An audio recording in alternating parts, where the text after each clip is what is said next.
তো বন্ধুরা, এই জিনিসটা কি তোমরা অবশ্যই জানাবে। আমি কিন্তু জানি এই জিনিসটা কি, জানলেও বলবো না, কারণ দেখবো যে তোমরা কি সঠিক বলতে পারো কি না। তো আমি এখন চুলা বানাচ্ছিলাম বসে বসে রোদ্রের মধ্যে, তখন এই জিনিসটাকে দেখতে পেয়ে মানে আমি সঙ্গে সঙ্গে এটা উঠিয়ে নিয়ে আসছি। আর ধরতে এতটা সব বন্ধুরা, একদম সুনপাপড়ির মতো লাগছে। কিন্তু এই জিনিসটা কি বলো তো, দেখতো গায়ের মধ্যে একদম উড়ে উড়েও যাচ্ছে কিছু। তো মজু তো আমরা অনেকেই দেখেছি, মজু ফুল, তবে এই জিনিসটা কি সেইটাই শুধু একবার কমেন্ট বক্সে জানাবে।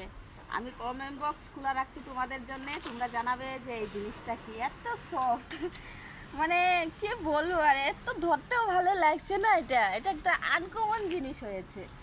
আর এটা আমি দেখার সঙ্গে সঙ্গে আর কোনোভাবে থাকতে পারলেও না, আমি এটা উঠিয়ে নিয়ে আসলাম সঙ্গে সঙ্গে। আর আমার সাথে টমিও গিয়েছিল, বাচ্চারাও গিয়েছিল।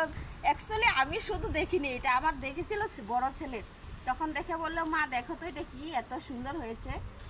তারপরে আমি সঙ্গে সঙ্গে উঠিয়ে নিয়ে আসলাম। আমি দেখলাম সত্যিকারে তো এটা তো অনেকটাই সুন্দর।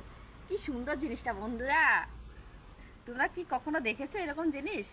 আর এই জিনিসটা কি, এটার নাম কি একবার অবশ্যই কিন্তু জানিয়ে দিবে। একদম সফটনেস সফটনেস, একদম কি বলবো না। কিন্তু বেশি ধরলেই উড়ে উড়ে চলে যাবে।